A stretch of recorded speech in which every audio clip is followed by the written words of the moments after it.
अब बनाने की विधि क्या है? सामग्री पहले हम इकट्ठा कर दिए। सामग्री जब आ गया तो बनाने का ये विधि है। फिर हम लोग जानेंगे खिलाने का क्या तरीका है। बनाने का विधि ये है कि जितना भी मोटा अनाज इकट्ठा किए 32 किलो, उसको ग्राइंडर में ग्राइंड कर लेंगे, छोटा छोटा टुकड़ा कर लेंगे। उसी ग्राइंडर से ये अपना खल्ली भी छोटा छोटा टुकड़ा हम करके मिला लेंगे।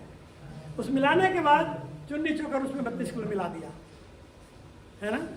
अब ये इसी उसमें फिर मिला देंगे 2 किलो लवण चूर्ण, 1 किलो साधारण नमक और 1 किलो मीठा सोडा। अब 100 किलो तैयार हो गया, सबको मिक्स कर लिए, मिला लिए।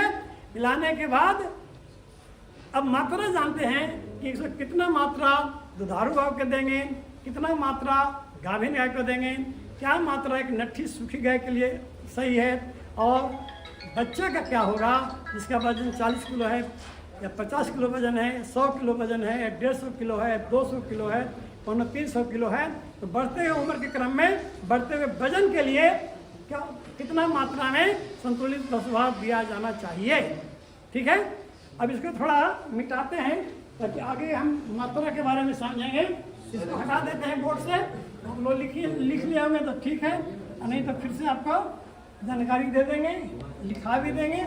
अब यहाँ से सबको हटाते हैं और ये समझते हैं कि कितना मात्रा में इसको खिलाया जाना है और कैसे खिलाना है।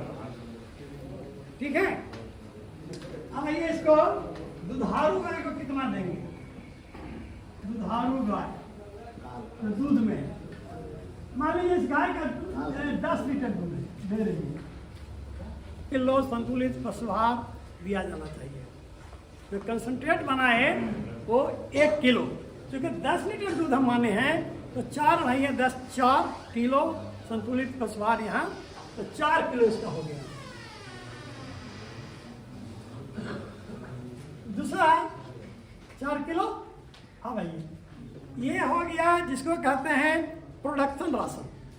दूध मिल रहा है उसके लिए ये हुआ, लेकिन उसके जीवन यापन के लिए जीवन के रख रखाव के लिए भी 1 से 1.5 किलो दिया जाता है। तो 1 से 1.5 किलो हम इसको 1 किलो मान लेते हैं, तो 1 किलो और जोड़ दिए इसमें, तो ये हो गया 5 किलो। 5 किलो से प्रतिदिन दिया जाएगा, प्रतिदिन 1 दिन में। ये दुधारू गाय जिसका कि 10 से दूध है, लगभग 300-400 किलो वजन है ना। अब ये कि जो गाय न दूध में न पेट में बच्चा भी नहीं पल रहा है, बिल्कुल नट्ठी है, दूध में, तो नट्ठी गाय का मात्रा जो है इसको भी जीवन यापन के लिए रख रखाव के लिए इसको भी होगा। इसका मात्रा होता है 1 से 1.5 किलो, और छोटी गाय है तो 1 किलो दीजिए, और नहीं तो थोड़ा बड़ी गाय है 1 से 1.5 किलो देते हैं, है ना। अगर गाय गाभिन है, पेट में बच्चा भी पल रहा है, तो गाभिन गाय जब पेट में बच्चा पल रहा है, गाभिन गाय यहाँ लिखता हूँ, तो गाभिन गाय का शरीर में गाभिन गाय के लिए भी और पेट में पलते हुए बच्चा के लिए भी, और उसमें 2 जीव है ना। तो यहाँ जो नट्ठी गाय को, जो सूखी गाय है, उसको 1 से 1.5 किलो देते हैं, इसी का दुगना देंगे गाभिन गाय को, क्योंकि उसके गाय का भी रख रखाव के लिए चाहिए जीवन का, और पेट में पलते हुए बच्चे की भी खुराक चाहिए। तो ये हो जाएगा आपका 2 से 3 किलो। ये हो गया 3 तरह का गाय को हमने निर्धारण कर लिया। अब ये गाय के बच्चा के लिए, तो गाय का जो बच्चा था उसके लिए क्या देंगे? गाय का बच्चा, गाय का जो बच्चा है वो मान लीजिए 50 किलो का, 50 किलो। फिर मान लीजिए उम्र बढ़ते बढ़ते हो गया 100 किलो, फिर उम्र भी बढ़ा, वजन भी बढ़ा 150 किलो, फिर और वजन बढ़ गया 200 किलो, और वजन बढ़ गया 300 किलो। तो इस 50 किलो का जो बच्चा होगा, जो कि करीब 5 महीने के आसपास में हो जाता है गाय का, है ना। तो यहाँ पर देंगे 750 ग्राम प्रतिदिन, 1 दिन में। इसका दुगना करेंगे तो 100 किलो, उसी का हो गया वजन, तो कर देंगे 1.5 किलो। एकदम आसान है। अगर 150 किलो का हो गया गाय का बच्चा का वजन, तो इसको कर देंगे 2.25 किलो। यहाँ 200 किलो 2.25 किलो, और लगभग 300 किलो का हो गया तो पौने 3 kg। यही आपका बढ़ते उम्र के क्रम में, बढ़ते हुए वजन के हिसाब से ये संतुलित पशु आहार का, कंसंट्रेट का ये मात्रा तय किया गया है।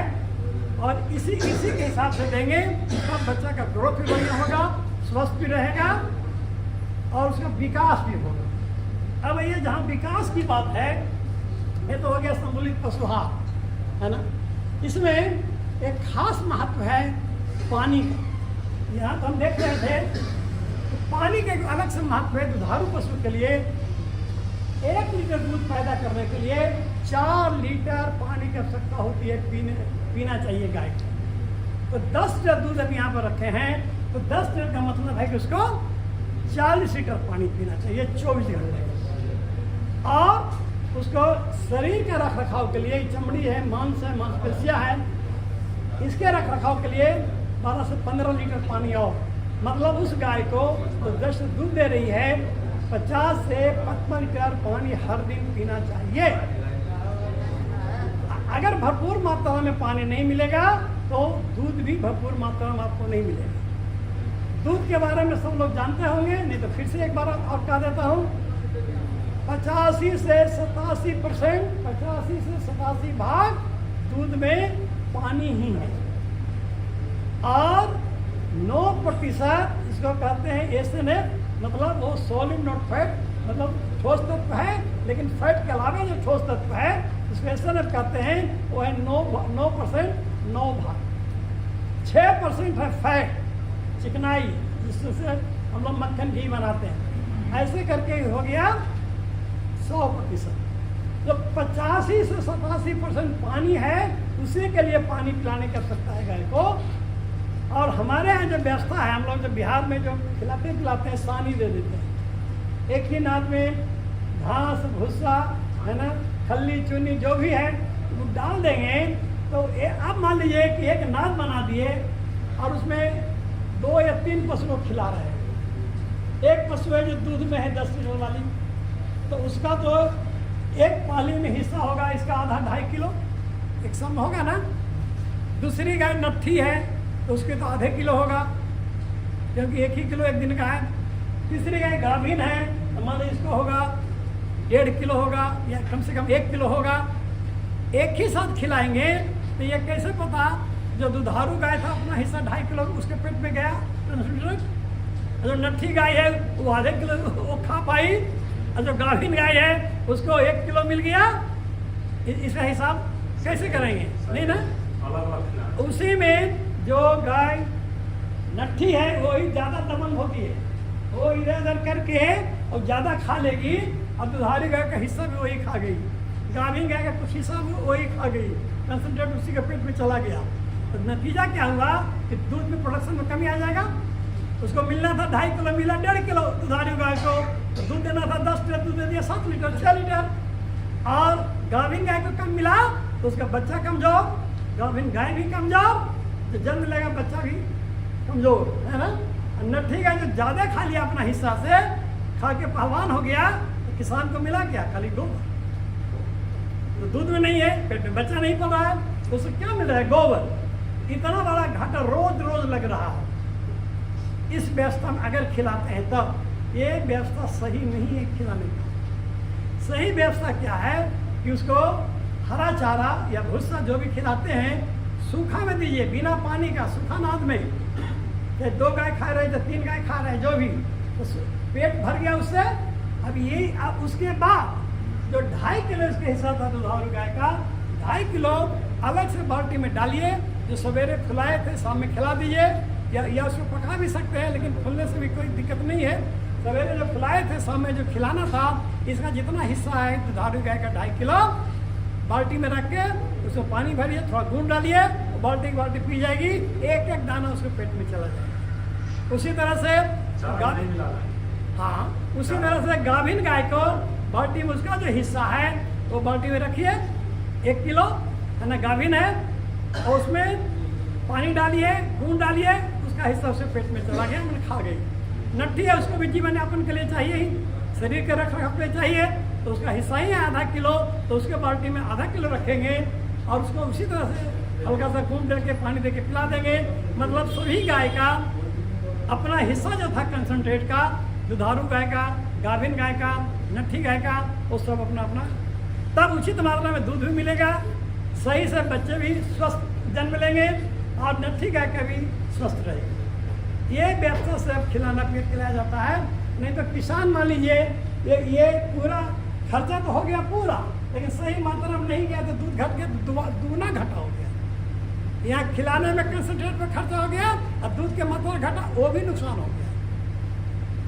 अब थोड़ा सा हम अलग खाली कर दिए, अगर मान लीजिए एक ही नाद है, 2 ही नाद है, तो एक ही साथ खिलाएंगे, लेकिन घास भूसा ही खिलाएंगे बिना पानी का।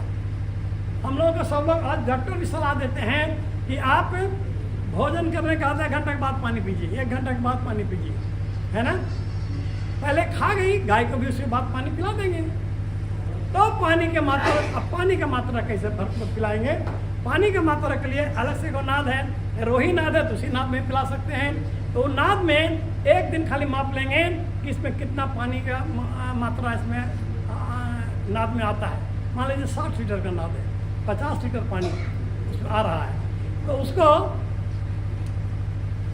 गाय को जब खिलाने के बाद लाएंगे तो पता लग जाएगा ना कि दुधारू गाय, उसमें कितना पानी का अंदाज तो लग जाएगा।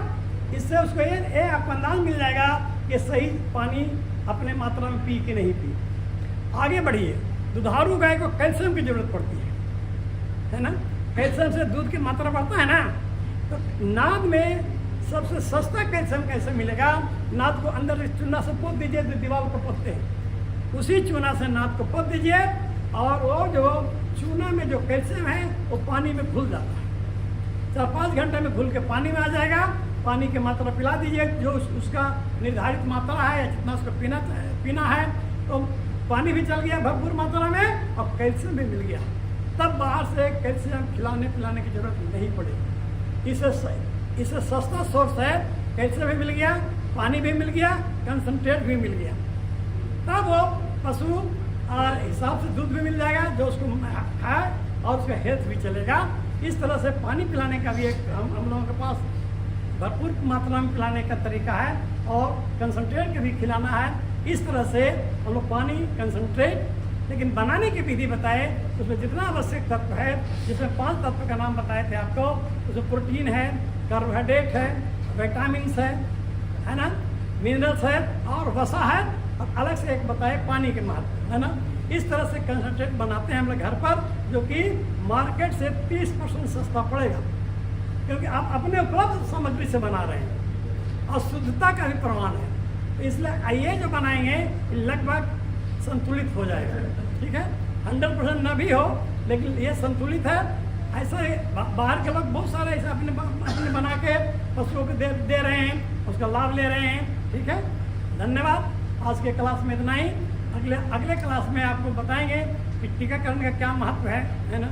फिर शुरू में खिलसा पिलाते हैं, उसका क्या महत्व है, डिवर्मिंग का क्या महत्व है, ये आपको अगले क्लास में बताएंगे।